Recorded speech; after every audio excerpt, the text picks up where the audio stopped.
പെരിയാറിലെ മത്സ്യക്കുരുതിയിൽ നടപടി മലിനീകരണ നിയന്ത്രണ ബോർഡ് ഏലൂർ ഓഫീസിലെ എൻവയോൺമെന്റ് എഞ്ചിനീയർക്ക് സ്ഥലം മാറ്റം. സജീഷ് ജോയിയെ ആണ് സ്ഥലം മാറ്റിയത്. വിവരങ്ങളുമായി അശ്വതി ചേരുന്നു. അശ്വതി, പെരിയാറിലെ മത്സ്യക്കുരുതി വലിയ വിമർശനങ്ങൾക്കും വിവാദങ്ങൾക്കുമൊക്കെ ഇടയാക്കിയിരുന്നു. ഇപ്പോൾ എന്താണ് നടപടി ഉണ്ടായിരിക്കുന്നത്? ഫിജി, മത്സ്യക്കുരുതിയിൽ മലിനീകരണ നിയന്ത്രണ ബോർഡ് ഏലൂർ ഓഫീസിലെ എൻവയോൺമെന്റൽ എഞ്ചിനീയർക്കാണ് സ്ഥലമാറ്റം.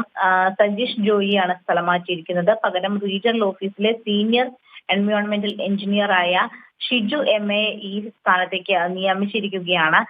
ഇതാണ് ഈ വലിയ വിമർശനങ്ങൾ, അതായത് പൊല്യൂഷൻ കൺട്രോൾ ബോർഡിനും മറ്റും വലിയ വിമർശനങ്ങൾ ഉണ്ടായിരിക്കുന്ന ഒരു സാഹചര്യത്തിൽ കൂടിയാണ് ഇത്തരത്തിലുള്ള ഒരു സ്ഥലമാറ്റം വന്നിരിക്കുന്നത്.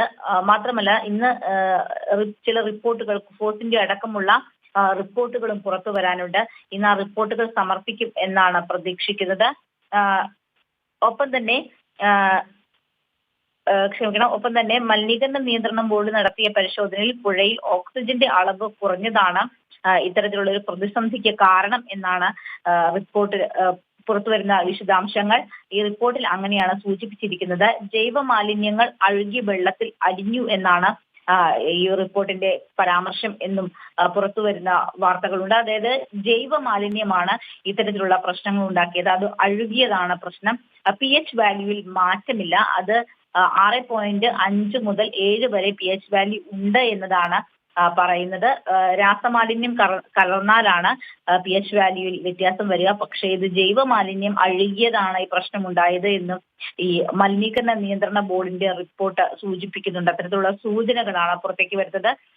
ഡിസോൾഡ് ഓക്സിജന്റെ അളവ് കുറഞ്ഞതാണ് കാരണം. അതുപോലെ തന്നെ പെട്ടെന്ന് 3 ഷട്ടറുകൾ തുറന്നതും പ്രതിസന്ധി വർദ്ധിപ്പിച്ചു എന്ന തരത്തിലാണ് റിപ്പോർട്ടുകൾ. അതായത് പൊല്യൂഷൻ കൺട്രോൾ ബോർഡിന്റെ വളരെ വലിയ പ്രശ്നങ്ങൾ ഒന്നും ഇല്ല, മറ്റ് ഈ കമ്പനികളുമായി ബന്ധപ്പെട്ട രാസമാലിന്യങ്ങളുമായി ബന്ധപ്പെട്ട കാര്യങ്ങളൊന്നും ഇല്ല എന്ന സൂചനകൾ നൽകുന്ന റിപ്പോർട്ടുകളാണ് ഇപ്പോൾ പുറത്തു വരുന്നത്. എന്തായാലും ഇത് ഈ റിപ്പോർട്ട് സമർപ്പിച്ചതിന് ശേഷം മറ്റ് റിപ്പോർട്ടുകൾ, അതായത് സബ് കളക്ടർ അടക്കം നേരിട്ട് പരിശോധന നടത്തുന്നുണ്ട്. ഒപ്പം തന്നെ കുഫോസിന്റെ ശാസ്ത്രീയ പരിശോധനാ റിപ്പോർട്ട് പുറത്തു വരാനുണ്ട്.